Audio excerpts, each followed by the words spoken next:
drivers. I'm not sure if that works or not. I think you have to have some Windows device in there somewhere. Sure.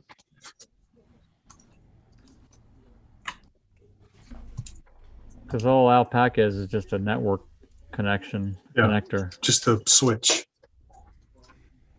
Not just a switch. It basically translates. It translates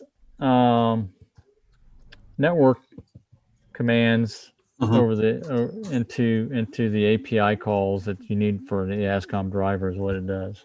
Yeah.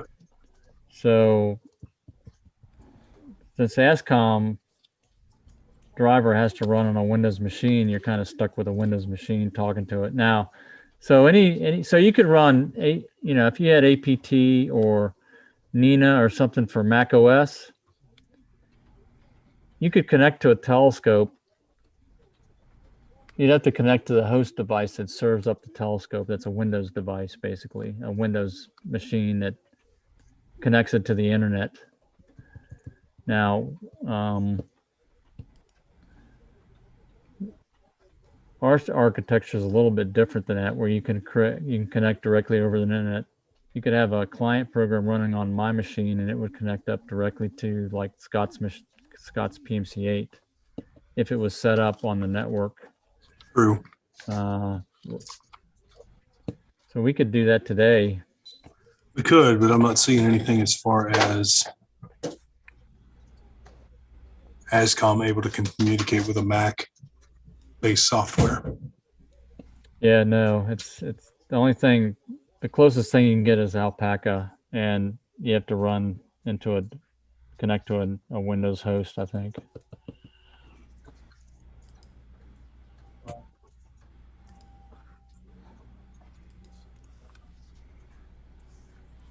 Where are the instructions for upgrading the firmware?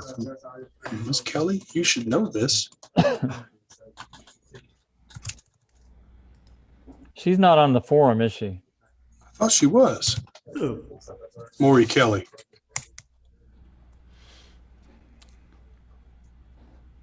Let me look.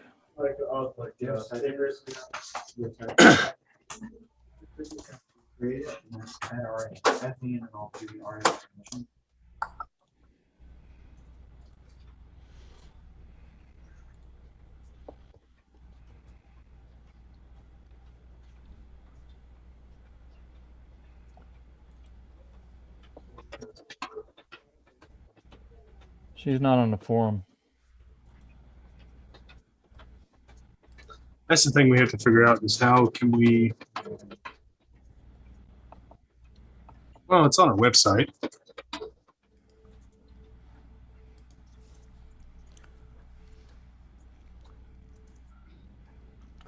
I haven't updated our downloads page yet to point to the new stuff. I thought it was on there.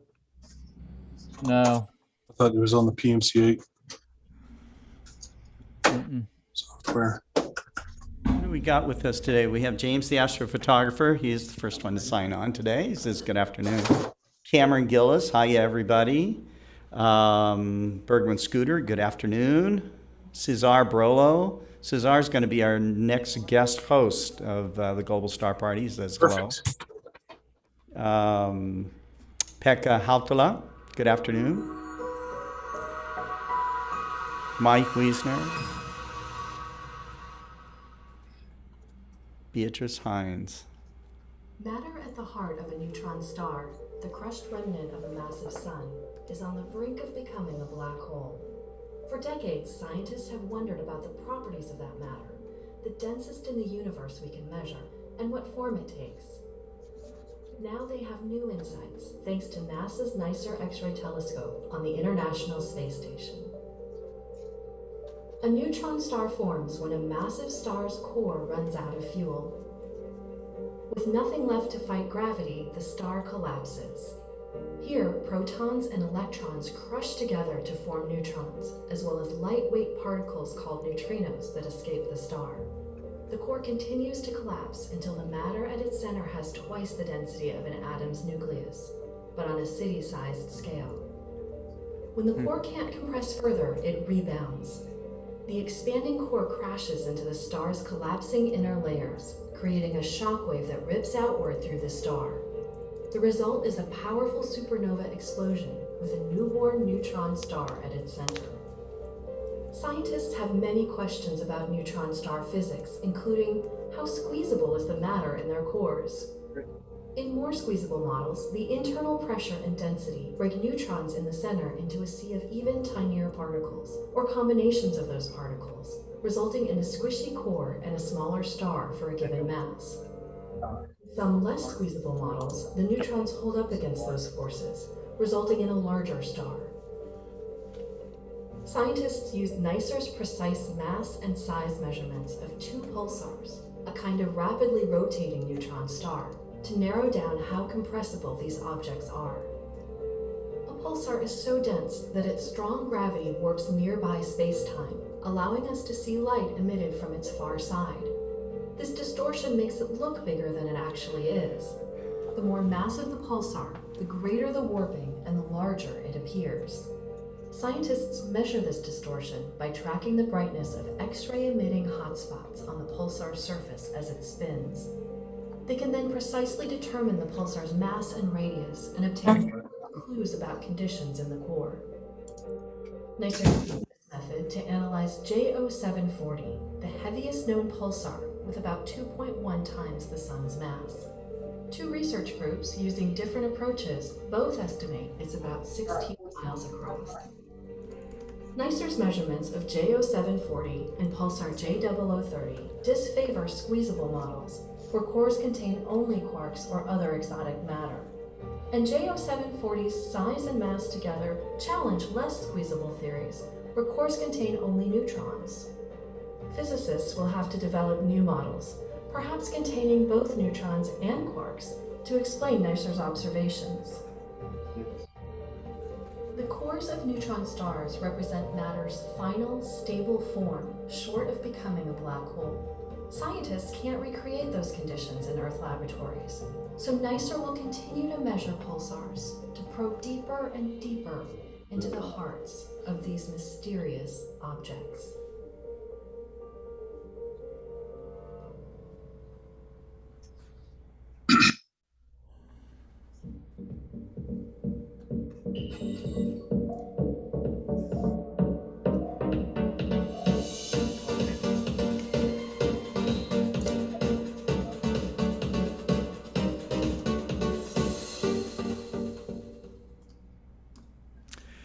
Well, hello everybody. This is Scott Roberts from Explore Scientific. I am pleased to be here with Jerry Hubbell and Tyler Bowman, and let's see if we can get these guys in gallery mode here. Here we go. That's all of us. And yay!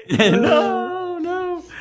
So we have an interesting show today. We'll start off with Tyler talking about giving us an update on our current astrophotography contest. This is the one with cell phone, all cell phone, all the time, astrophotography contest.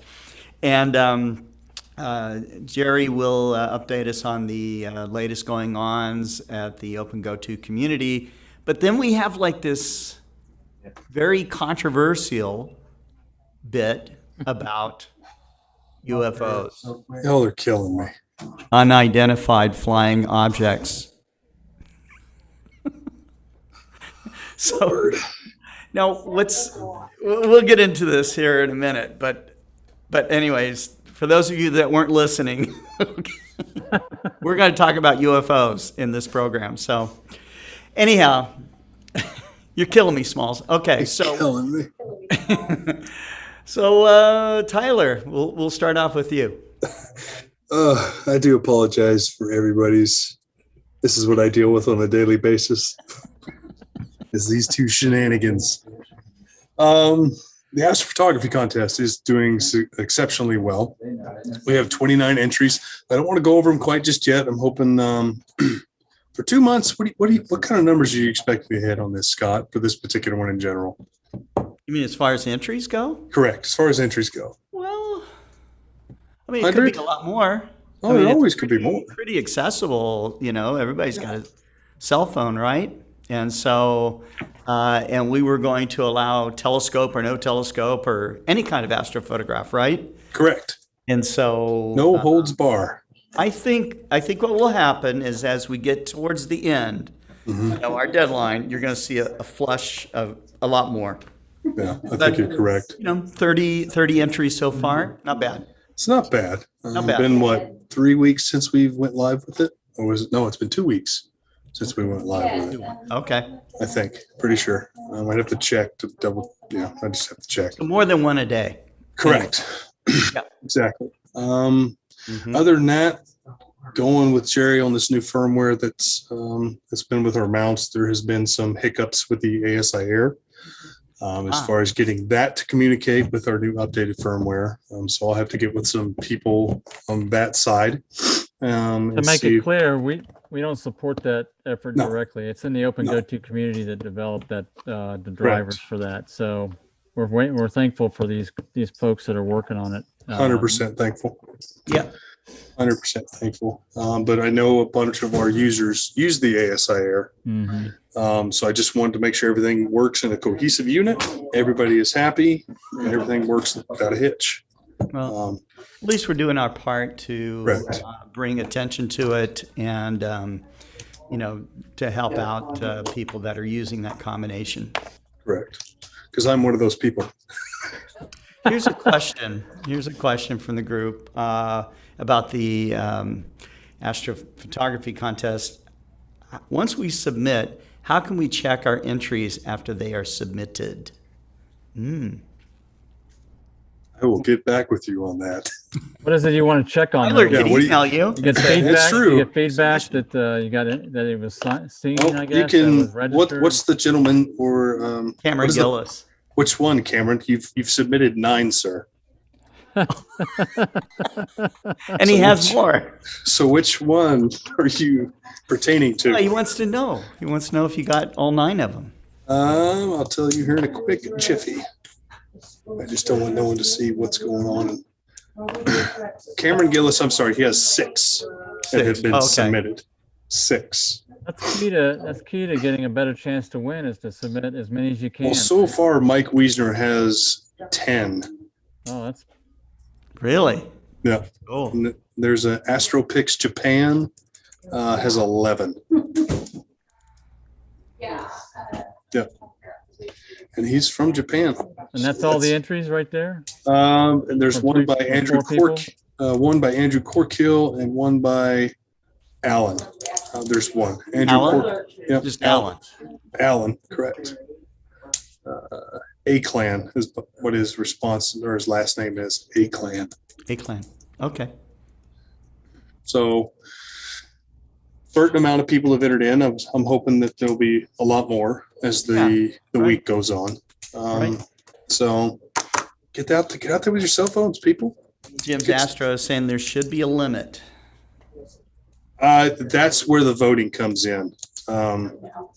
That's when the end of the contest will take place. I will gather up, and me and Kent and Jerry usually go over it if Jerry has time, and pick a winner. But the person does not win more than once on that. So we just take the best one that person has submitted. Category or whatever. Well, there's only 3 places: first, second, or third. Okay, one category. One kit, yeah. So that can't take first, second, and third place. No. Okay. Cannot. In the Olympics, like U.S. athletes, they could take first, second, and third, right? That's different. It's individual people, not the same person. The same person running it 3 times and getting the best scores 3 times in a row. That's true. Yeah. That's true. Right. So, but that's what's going on in the Explorer Scientific and the All right, service Tyler, world. Thank you. Yeah. Thank you, man. Y'all take care. All right, take care. All right, Mr. Hubbell. So what's it going to be? Well, let's save the best for last. I'll go over the. I wanted to talk about the universal firmware configuration tool, and I've done some minor changes to it to help some folks get a better grip on how it works and out of the box so they can understand it a little better. There was some the instructions I integrated into the program weren't quite as clear as I meant them to be. And so let me bring that up. I'll bring up that configuration tool on the screen. Mm-hmm. And see that? Yes. Probably looks really big, doesn't it? It does. Just because I'm just focused on this one thing. All right, so let me see. I've got my mount. I got my control box running. And you'll bring it up. You'll start it up here. And when it boots up, let me actually well, no, that's fine. I'll show that in a minute. So the first thing you see on the screen are these instructions here, okay? And I added a couple and I reordered them because they weren't quite right. There So was some A, B, C, D, E, F, right? If you just Yeah, follow the sequence, right, just you follow should be good. The problem was it was like a chicken and egg problem. If you were to you try to select the thing before you selected your COM port, it would not work. It would do something, but it wouldn't work right. So if you don't do that, so right now, I may have to Oh, if you don't this. do the sequence, it doesn't select the COM port? It doesn't, and it bombs out and gives you a weird error message, and I corrected that to come up with the correct error message. That was one of the changes I did from the initial release. And then in the other one, I changed these instructions. But here, the other issue people were having is this, to make sure they understood that select new values, selecting the mount type. So you not just, when you first start, if you were to select the mount type and you don't hit set new, you would think that it would have it selected per se, right? So when you go, like it senses this is your mount. That's your mount. So right. So if I go, if I say IXOS 100, you thought you might have selected it. You did select it in the pull down, but you didn't. But the mount doesn't, or the program doesn't know about it that way. You have to set it into the PMC8 and tell the PMC8 that you're a XOS 100 or that you're a G11.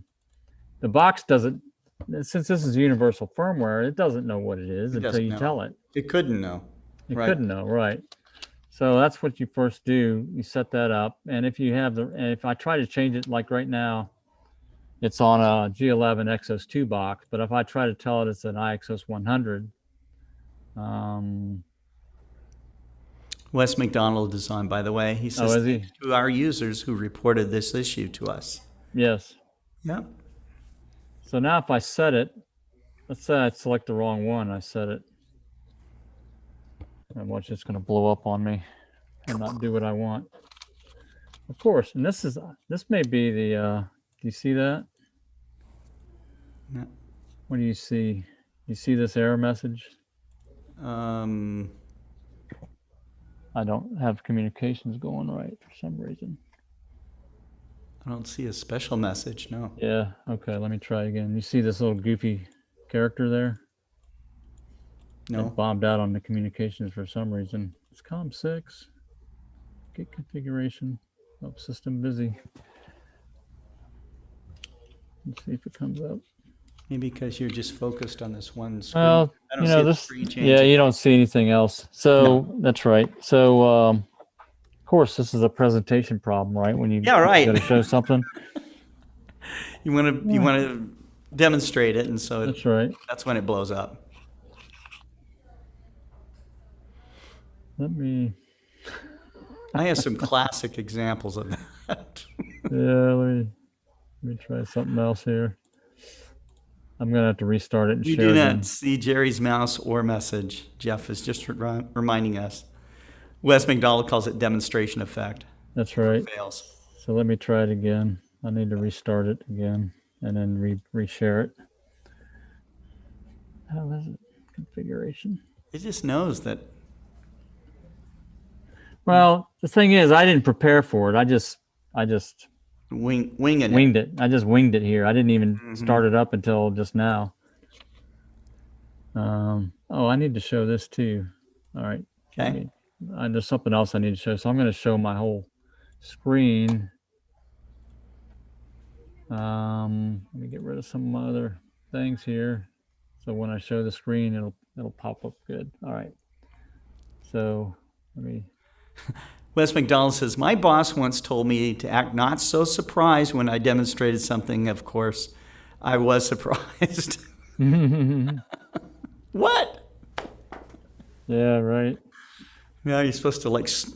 I had a friend. He always used the term "smooth dog." I don't know what that meant, dog. really. You know, I'd smooth dog it. You know. Uh-huh. Okay. What do you mean by that?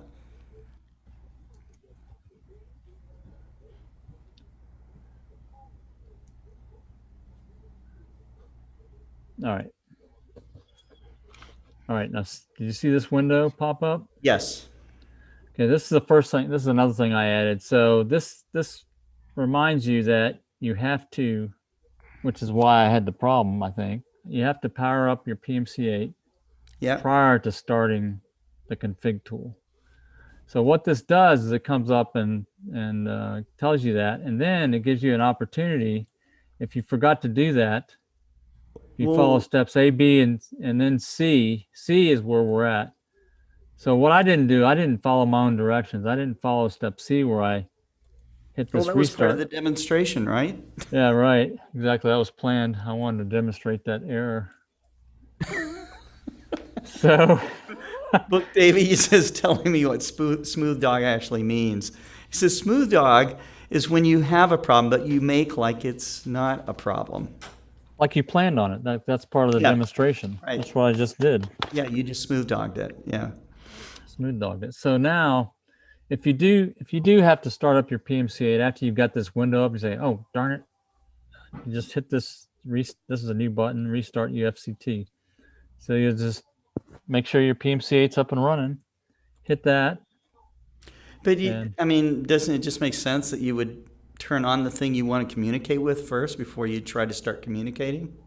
Maybe, but again, sometimes I'll just leave this program running and restart my PMC8 afterwards. And it'll reset the communications port and you'll have an error, just like I just demonstrated earlier. So I think that's part of it. I mean, it depends on if that's the way you want to do it for sure. You want to follow these steps in order. So now, let me see if I can get it to do the right thing. Select the PMC8 COM port, which is COM port 6. All right, now I've already got a mount selection in the PMC8, so it's going to tell me what mount it is when I hit get current configuration. Right now it says configuration unknown. So I'm going to hit that and it'll blow up on me, watch. Oh, it didn't blow up. So this is the current configuration. It told me, oh, I've got it set to Exos 2. See that? It highlighted it. Yeah. Now, if you want to, let's say I want to change it to an IXOS 100. So the box already knew it was Exos 2 from before, right? The box, yes. The P9 value, that's called the P9 value. Not that you need to remember that, but that's what it is. It's been pre-programmed in the EEPROM. So the EEPROM gets programmed, and this is what this manipulates, the data in the EEPROM. This whole program manipulates that data. So I'm going to change it now to IXOS 100, and we'll see what it does here. All right, so I'm going to hit Set New Configuration. Wes wants to say, remember, it takes about 20 seconds to boot the IXOS 100, and the UFCT needs to wait. Right, that's exactly what we're doing here. Right, and take 20 seconds. Now, I just told this box it was an IXOS 100, right? And it came back and said, okay, I set your value that. And then it also says mount error, mount type error. Okay. Let me, I'm gonna stop Is my it because share. you didn't wait? I'm gonna share it and make it bigger so you can see it. All right, is that better? Yes. Right there. So I selected IXOS 100 and it knows that this thing ain't an But it's IXOS not 100. an IXOS 100. Right, exactly. It knows it's something else. So it's smart, IXOS 2. smarter than the average bear. That's cool. And so it says, please select G11 or Exos 2. And the reason it knows what it is because it knows the Wi-Fi type. Up here in the upper right or upper left hand, it says Wi-Fi type RN131. And it knows the only boxes that have that are the G11 and the Exos 2. All right, so now I'm going to go back and say, okay, I want to be a G11. And I'll set new configuration. and it'll go through its rigmarole again. Take about 20 seconds.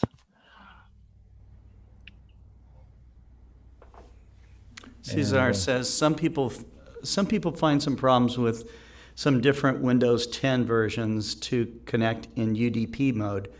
I don't know why, but maybe can be the firewall configuration.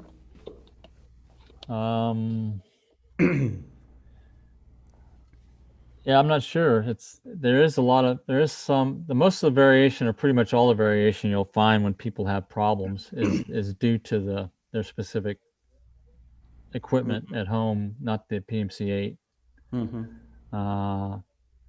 Now that doesn't mean we haven't. The limitation could be in the RN131 module, but the RN131 module is working the best that it can. So with the version of the firmware that's on it that we deliver. So that's about all I can say about that in terms of our Wi-Fi module. Typically there isn't an issue. It's really rare cases where there are problems with the Wi-Fi.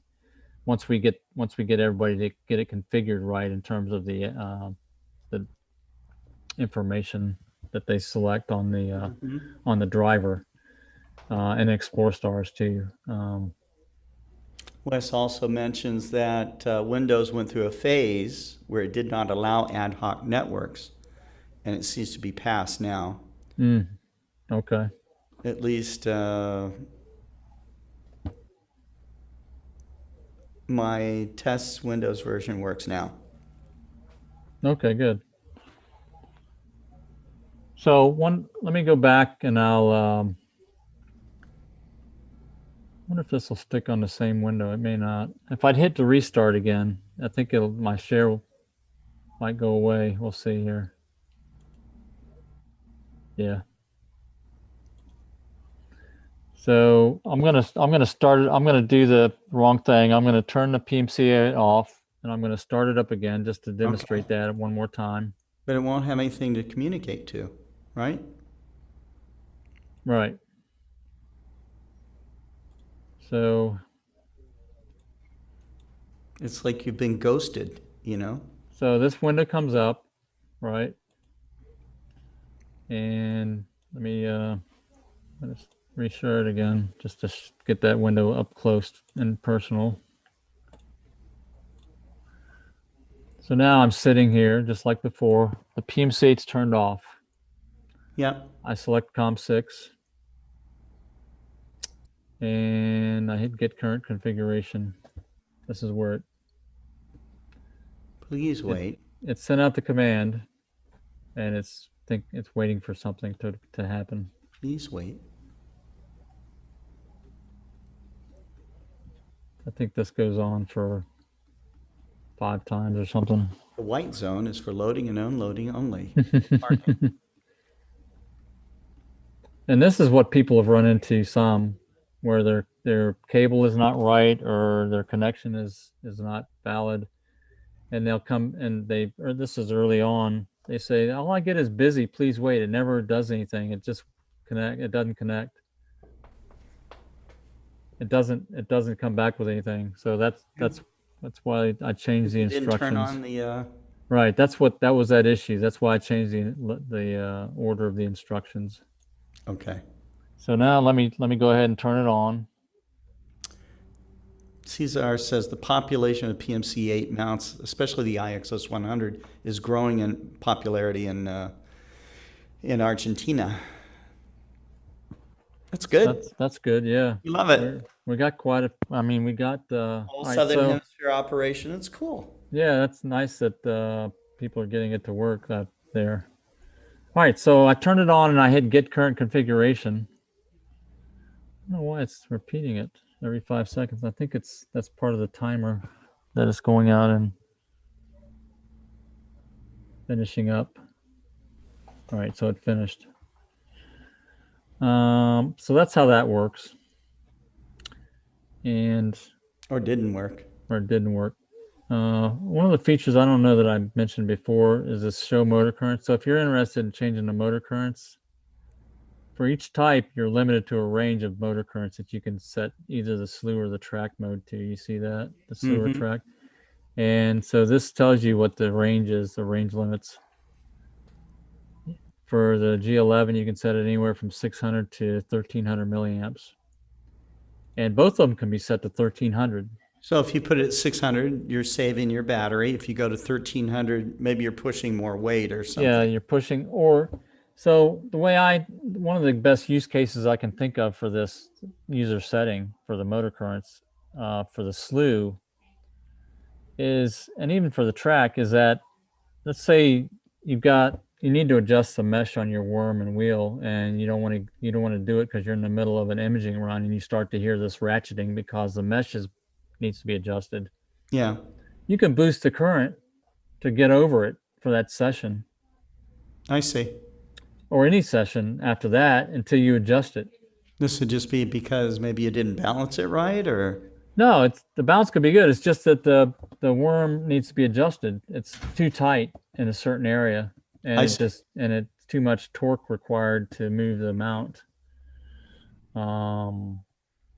That's pretty neat when you come to it. You get that flexibility. You can't do that with any other system. No, that's pretty much custom to us. You can't I think. Step on the accelerator a little bit more. No, you can't increase the horsepower on your engine from 200 to 400. That's true. That's true. You're just kind of stuck with every other system that's out there. You're stuck with the horsepower it's got. Yeah, and so if it starts to bind or whatever, then you just have to stop your session and fix it. Or this will allow you to get over it, I think, a little bit. I haven't heard anybody do that yet or demonstrate that, but that's basically what you can do. Cesar says, I don't find any more Southern Hemisphere operation mode bugs. It works properly in any conditions. Read good. the GPS position fast without glitches. That's great. Yeah, that's something that Cesar, Jeff, I don't know if he knew or not. We didn't have Southern Hemisphere until he asked for it, I think. Is that true? Was it Cesar or was it Rodrigo? Rodrigo. One of those guys asked for it first. Yeah, it's when we were very, very early on into the project. That's true. So Jeff Wise is asking, shouldn't you just set it as he's talking about the torque as low as possible to save on, and Wes says yes, to save on battery power. Yes. But if you're not on battery, then no. That's If Wes. you want to take advantage of if you want to make sure the thing is reliable on a remote telescope system that you can't get at, and you have main power into the thing, then yes, boost your motor current. Right. What else can I show here? Let me reboot and show the splash screen. I don't know if we changed anything. Why would you do that? Why would you reboot, show the splash screen? Just this is something that we would want our customers to save the text. The save text button down here. Yeah. It comes up and asks you to give it a name and then save it, the text in the window, and then they would send that to us as part of some troubleshooting if they wanted to look at their system. So we know exactly. So we know exactly what their settings are. And their settings. Yeah, that's very nice. Yeah.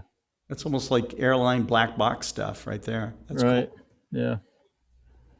And so that's really the main reason. And it gets people familiar with the system too, and makes them are interested in what are the ES commands? So let's see. I do? It shows the current limits. It shows the copyright, of course, and the it says portions of firmware covered by RIT license terms. Explore Scientific PMC8 controller startup. So you got that. You got the baud rate. You got Wi-Fi protocol, channel number. That's nice. Continuous track with no comms. P4 true. What does that mean? That means if you were to disconnect the PMC8 from the computer or the tablet, it would continue to do what it's doing. Okay, so it's a command, I see. Yeah. Mhm. And then RA run on boot, P5 not running. What's that mean? So RA run on boot is that standalone legacy mode, the traditional tracking where you can just take the thing out there and turn it on and it starts tracking and you don't have it connected to any computer system. But what does P5 not running mean? Oh, P5, so the P number is the memory location, P5. Okay. It's parameter 5, and not running is the mode that it's in right now. So it's disabled. So RA run on boot it's not going to run. It's not running on boot. Okay. Then you have your guide rate fraction in RA and DEC. Yep. The It's separate. Yep. Mount time designator. That's a P9 value that tells it it's a G11. The value right now is 4. Okay. And the unit type, is this like a serial number here? It's a hardware configuration number. Okay. So it tells you what the What version of the board what you version of the board is. It's 2A06B. Okay. That's the 6B board, which is the big board, the original one, and it's got firmware 20A01. And then slew current, tracking current, analog ST4 port detected, and that it's enabled. And then you've got, what is that, RN131 module detected. That's the Wi-Fi module. And so then it'll that's say it. either RN131 or it'll say ESP 32 or ESP 8266. Interesting. Would this information, or could this information give us back time turned on, time turned off, GPS coordinates, those kinds of things? So we don't have that's a historian type data where you record a real-time log of what's going on with the system. We don't have a real-time log anything, although that could be built into the firmware. We could record, we don't have a real-time clock on the system though. So all that stuff's been abstracted up to the ASCOM driver level or I the see. application level. So there is, in the ASCOM driver, you do have a trace log that you can turn on to record that information. And it's very detailed on what it shows you. It shows you every command that's issued to the PMC8, how it responded, and it also shows you some other auxiliary information. So the place that's done is in the ASCOM driver log. We don't have it on the ExploreStars app. We don't have any kind of logging like that there. So, but I don't know. I don't know what Wes would think about having using some of the EEPROM space to store the log. The problem is with the EEPROM is that you can only write and read. You can only write to it so many times, the same location before it bombs out. I see. Before the locations go dead. That's the limitation of the technology. But I think in terms of the ASCOM driver, it's good information to have and turn the trace log on. It's very verbose, which means that it will take up a bit of disk space. So for standard, I would say for a standard session, let's say you're out there for 4 hours and you have the trace log turned on using your mount, it could be like at least 2 or 3 megabytes of log on your disk space. Right. Probably. I can show you what a log looks like. Actually, that's probably a good thing to show as a side to this.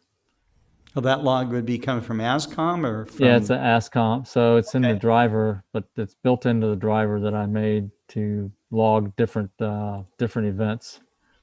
All right, so let me go to the directory. Let me share my screen. Cesar Brello says, another question from a customer. Here is what a line process they can use using carte du ciel. I guess it's what a line process should they use using carte du ciel? Well, for ASCOM, if they're using carte du ciel with ASCOM, then they have to do a physical alignment because there's no virtual alignment. Hard with to the seal ASCOM. doesn't have an alignment process. No, and neither does the ASCOM driver. Right. So they're assuming that you've done a physical polar alignment, and that, Right. right? And then you're just syncing on objects. That's all that they rely on. Right. Right. And the Caesar sync- says, no more questions from me now. As a sync is like setting your clock. It's just doing a sync on a mount is just like setting your watch to the correct time. Yeah, right. That's right. All right, so this is what the ASCOM log looks like, the driver log. All right, you can see it's quite a bit of stuff, but you can see some of the things it's first doing. It's connecting to the port. It's sending out the initial commands. See this ESSF. It's Yeah. setting the that's setting the rate fraction. So when it starts up, it reads what you've got set in a profile for the sidereal rate fraction and setting that value on the Okay. fly, and then it tells you completed setting, and it sets it in that's what sets it in the EEPROM. So basically takes what you've got it set in your ASCOM driver and puts it in EEPROM. The next thing it does, it determines if it's connected or not by getting a response, correct response. And then it starts to do some other housekeeping things here, but you can see it records every command that it transmits, and it receives the response and tells you what it's doing. Mm-hmm.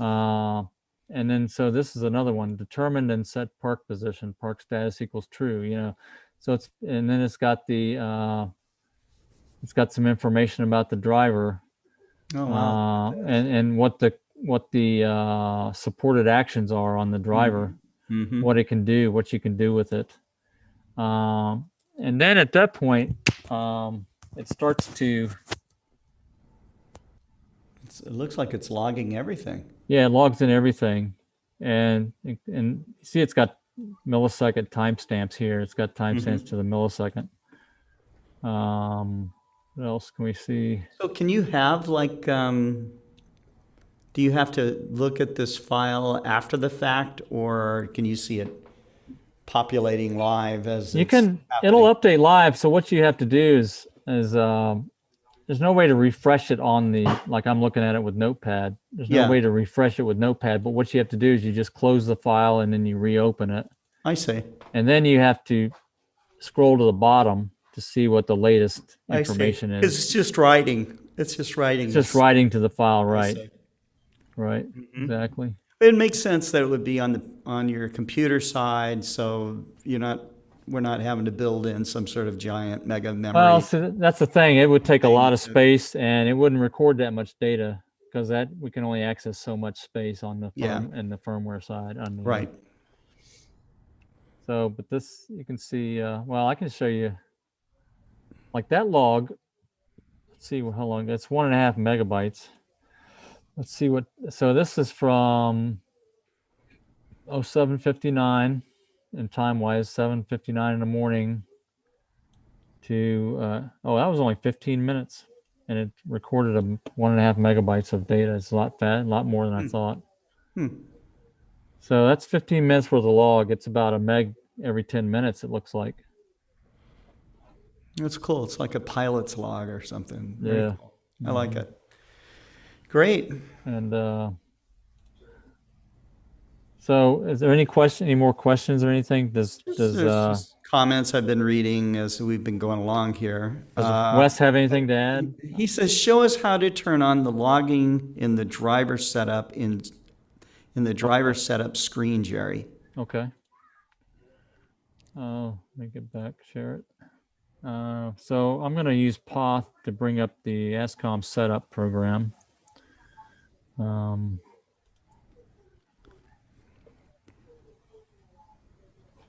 So Poth just popped up down there in the lower. I'm going to go to setup.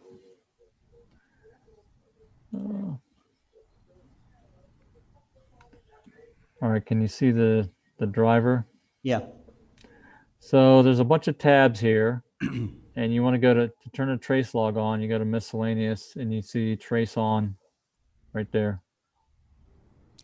And what that your screen is very, I mean, that dialogue Is it box. small? Small. Yeah. Okay, let me fix that. I'm going to just focus on that one program. Okay.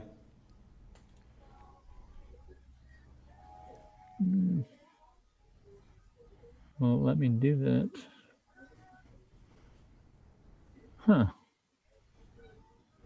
Show all windows. Trying to find the device. Well, let me focus on that window. On that one window. Hmm. Well, we'll I don't know if trust it's you. because it's too small or what. Let me see. Let me try it one more time.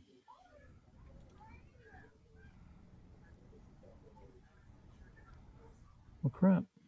Well, let me do it. Maybe it's not its own separate thing.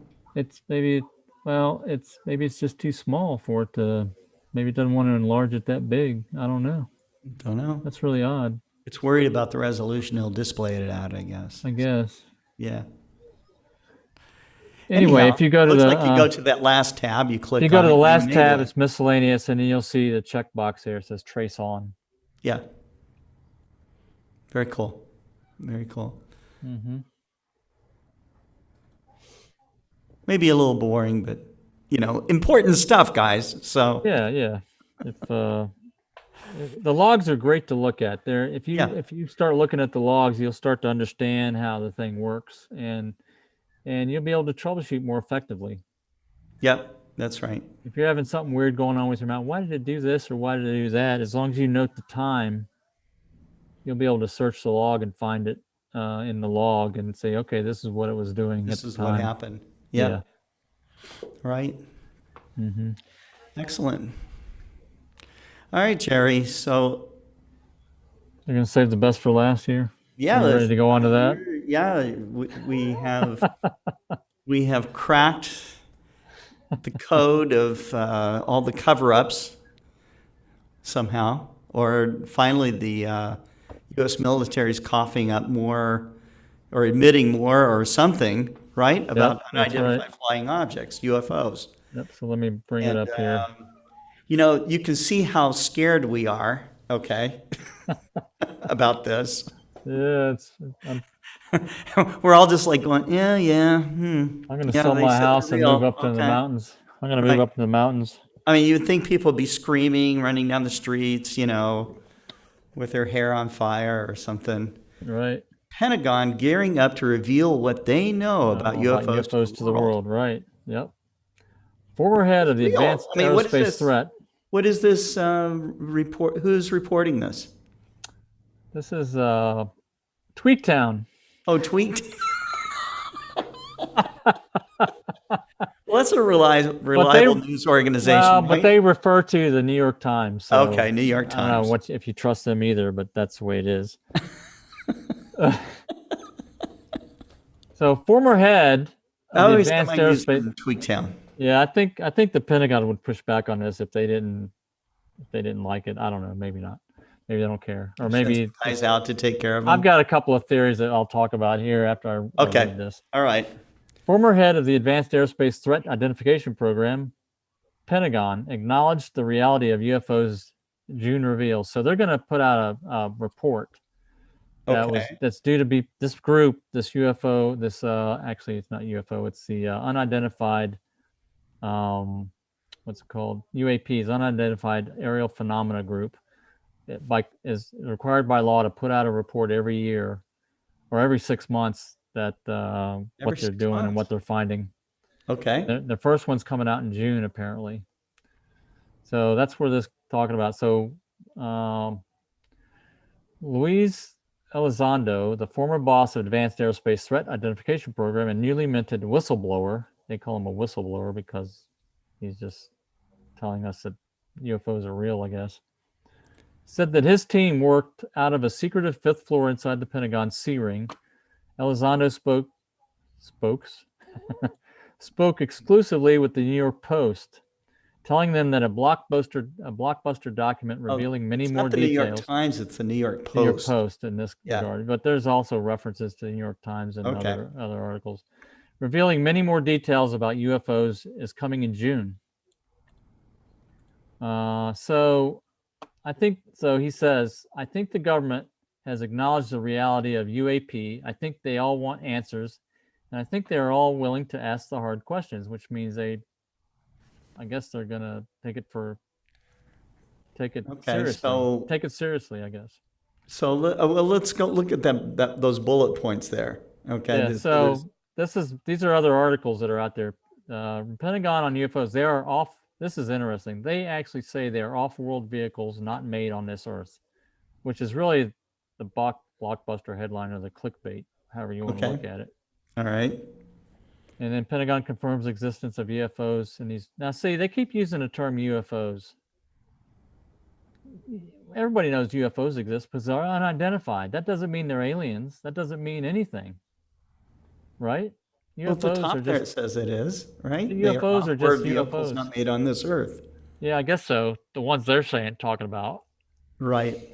But UFOs can be balloons that you don't think is a balloon, or that you're looking at and you don't realize it's a balloon, or it's Venus, right? Or anything else that's really, we know what it is, but you don't know what it is. It's unidentified to you. Right.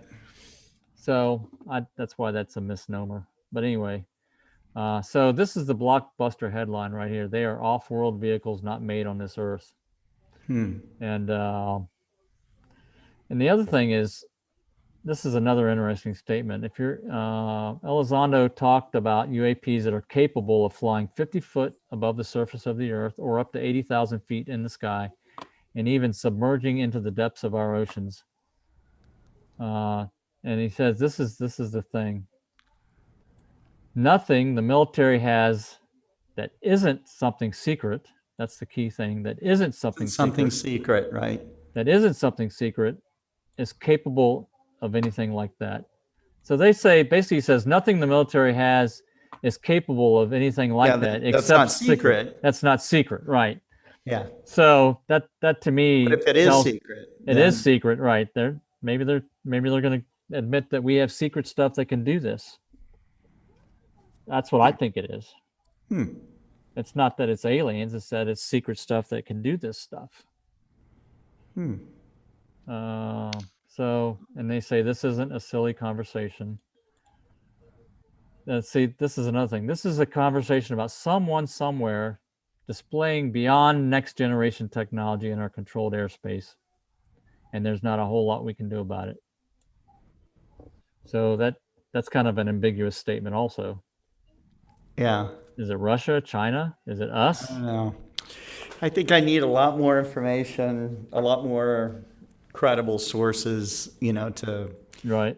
I'm a UFO skeptic, I'll just come out and say that. So that I have lots of friends that are, definitely are on the side of believing it. I'm kind of that guy that, I want to see science applied to this. Right. We want to see physical evidence. I want to see science. Yeah. Yeah. It's not just, do you believe or don't believe? So what? Right. It doesn't matter if you believe or don't believe. Right. Do we have any science? Have we got anything beyond a hypothesis? Is there a theory? Well, the science stuff we have, the only thing we have are these videos. We have some videos that we can measure. We can measure the behavior of these objects. I will admit that too. And that's about the extent of it. And there are credible people out there that have had experiences and have passed lie detector tests and all of that stuff. Right. A friend of mine, the guy that did Stark Labs software, you remember? I think his name is Craig. Craig Stark, yeah. Craig, yeah. So he is a brain scientist at University of California in Irvine, and I asked him. I said, because I just watched that movie, A Beautiful Mind, and I was asking him, what are the odds that someone who is perfectly mentally healthy, never had any kind of anomaly ever, has just one time, a full-blown schizophrenic episode where they see, hear, and experience something that's not there? I said, could that happen? And he said, absolutely, that could happen. Really? Yeah. And so, and if you look at what people used to see, that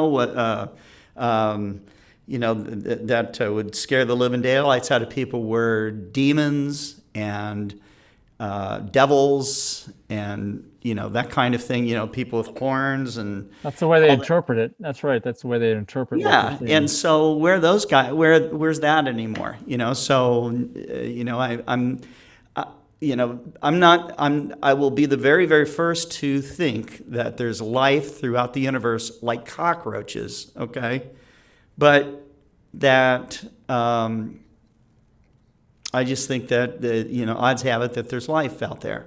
Now, are we being visited? I'm still very much a skeptic of that. And I will remain a skeptic of that until I see, until there's enough scientific evidence to back it, okay, somehow. Right now, it's anecdotal. We have some images. Really, the compelling ones were the ones done by the Navy. I thought, wow, I looked at them. I thought that was pretty cool, right? But what is it really? I don't know. I still don't know. And so, but if we do have a flying saucer that lands in my backyard or here in the Explore Scientific parking lot and aliens come out and talk to me, well, first off, I'm going to have myself mentally checked. But next, I'm going to ask for a souvenir that I can keep with me, right? Right, exactly. I'm going to name No one's going to believe this. No, so you meet these aliens, and I'm going to name Alien 1 Figment 1. Your name's Figment 2. Right. But what's interesting? We're reading stuff like this. We're reading stuff. And let's just say it's all true. Let's say that there are UFOs that are off-world vehicles not made on this earth. And that there are, all this stuff is true. Aliens are there. We're visited. They're amongst us. All that stuff. Let's say that's true. Why aren't we so panicked and upset and upside down over that? It's just like the people who believe it are going, yeah, of course, we're visited all the time. And the people are somewhere in the middle. They're not really terribly scared of this. So, well, the other thing is, think about if this was true and the military knows about it and certain government people, why aren't they freaking out? Yeah. They're putting the stuff out there. Let's let them read about it, I think I'm thinking that it's, I don't know, not necessarily propaganda, but it's basically a slow release of admission that we have the technology to do this, or somebody on the earth. Now, they say it's not of this earth. That's really an odd statement in light of this other statement. The fact that he did this qualification right here, that's an odd thing to me. Yeah. Why do you need to qualify it? I don't know. I don't know. We have to wait for the report. It's in June. People are commenting, that there was Blue Book and Area 51 and there's other secret investigations, and there probably is secret investigations. But, there's all kinds of secret investigations. Well, what we know is the fact that they've made us aware of this program here, this one here. That means there's something else going on, another program that's secret. Advanced Aerospace Threat Identification Program. Yeah, I guess we'll have to wait and see. Yeah, we'll see what in June the report says in terms of details. It'll be interesting to see, but it's I think they want us to, it's almost like propaganda. They want us to believe certain things. That's a conspiracy theory, but it kind of makes sense. I mean, I don't know. Wes like you McDonald says, never underestimate the power of classification, but similarly, never underestimate the people's need to blow security. That's true. How many people can really keep a secret? Almost no one. Right, exactly. Nobody can. No one. It's, Secret And it Service. seems like a secret like this They would wait a be, long time, but before they die, they go, I got to tell you something, you know. Well, some people have done that with UFOs, but again, the bigger the story, the harder it is to keep a secret. You know, people leak secrets that are a lot less than this would be, right? Right. Oh, I don't know. This just stirs the pot. That's what this does. It does stir the pot. It does. I think it's So probably more the a same. while back, I put down because a long time ago, I went on a television show with a guy named Stanley. I can't remember his last name, but he was actually a famous talk show host, and he ended up towards the end of his career, he ended up on Channel 51 in San Diego with his Stanley Tonight program. Now, this guy had interviewed everybody from, I guess, like Mick Jagger to scientists to all kinds of people, but he would interview people that no one else would interview, and so his people called me up and said, we've heard that you are a UFO skeptic, and we'd like you to be on a panel, okay, UFO skeptics. And I said, okay. So I called my friends at SETI, okay, and I said, I've been asked to do this. I've already agreed to do it. I've never been on a show about UFOs before, and they said, well, one of the guys that was on there, he said, one of the things that I can tell you, Scott, is that you can't win the argument, okay? That's going to be impossible, all right?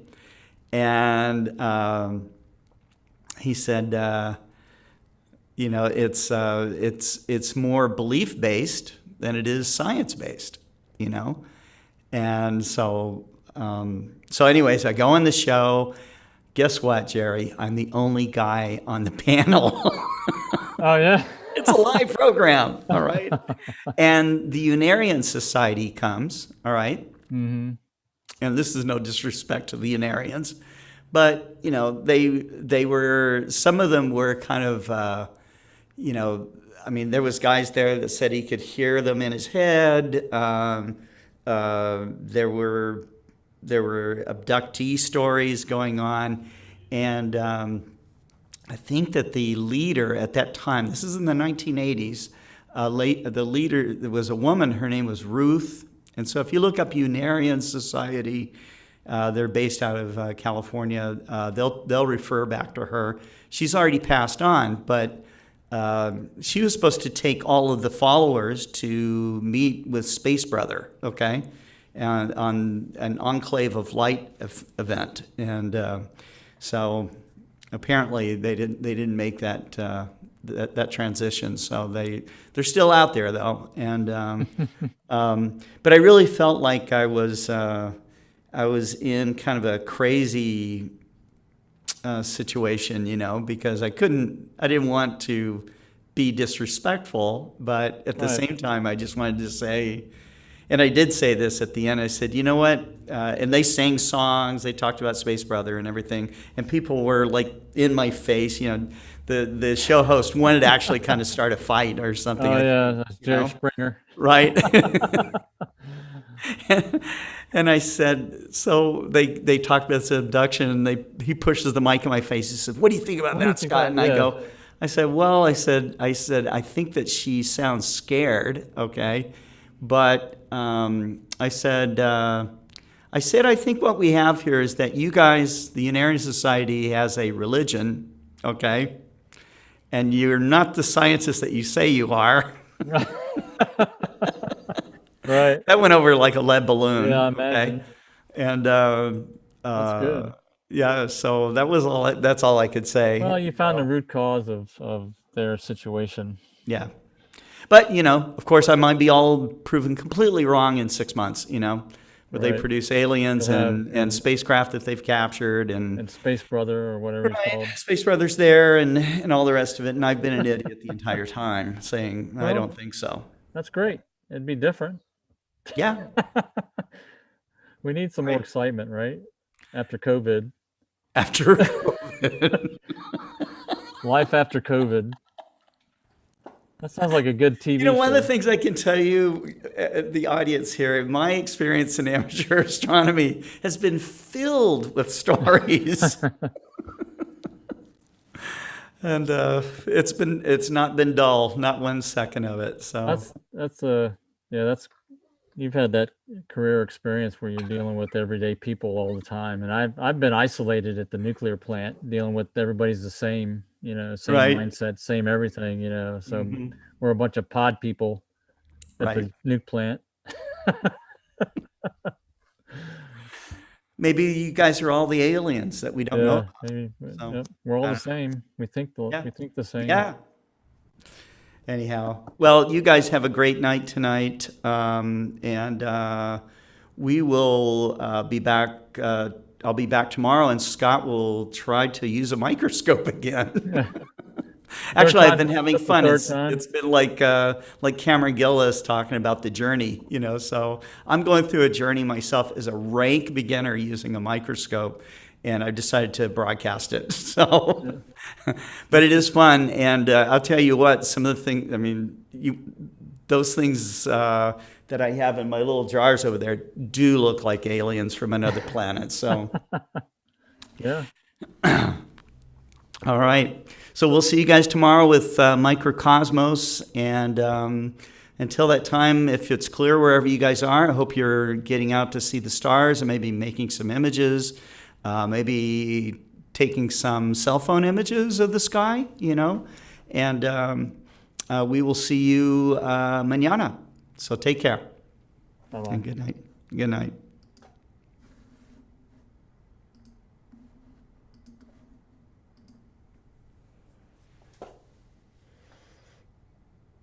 Hi, I'm Kent Marsh with Explore Scientific. One of the great things about modern amateur astronomy equipment is the ability to track the sky with the use of a computer, an iPad, or an Android tablet, and a motorized mount like the Explore Scientific PMC-8. But what if you're just starting out or have a mount that is manually controlled? How do you find celestial objects? All you need is a clear sky and a Tyrian two-sided planisphere. This planisphere, created by renowned celestial cartographer Will Tyrian, is for the northern hemisphere. If you don't have one of these, you can find it in our online store. Some of our products come with a smaller planisphere that works like this one, but uses 24-hour time and Roman numerals. Honestly, I prefer this one because it's easier to read and contains tons of information. This planisphere is for anyone in the northern hemisphere up to 60 degrees latitude north. A planisphere works by aligning the month, day, and time to show what's in the night sky at any time of the night throughout the year. One side shows the northern half of the sky, while the other side shows the southern half of the sky. Now let's line up the date and time. Let's say it's 10 p.m. on August 25th. The first thing to do is find 10 p.m. and it will be in the blue portion of the planisphere, just inside the date ring. Move the date ring to the position on August 25th. Line up the August 25th mark to 10 p.m. You're done. Easy. You now have a map that shows what the night sky looks like in the northern hemisphere at 10 p.m. on August 25th. The cool thing about this Tyrian two-sided planisphere is that once the time and date are lined up on one side, it's also lined up on the other. Now we have to orient ourselves to make the map reflect what's in the sky. The North Star, which is named Polaris, is almost exactly due north and should be the brightest thing you can see in that area of the sky. Once you found Polaris, you're facing north. Hold the planisphere with the northern side facing towards yourself and position Polaris inside the metal ring so it shines through. Super easy. If you're facing south, simply hold the planisphere level with your eyes to get your bearings. With the map correctly oriented, you should be able to find your way around the night sky. I'm Kent Martz. Keep watching our channel for more how-to videos from Explore Scientific.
All right.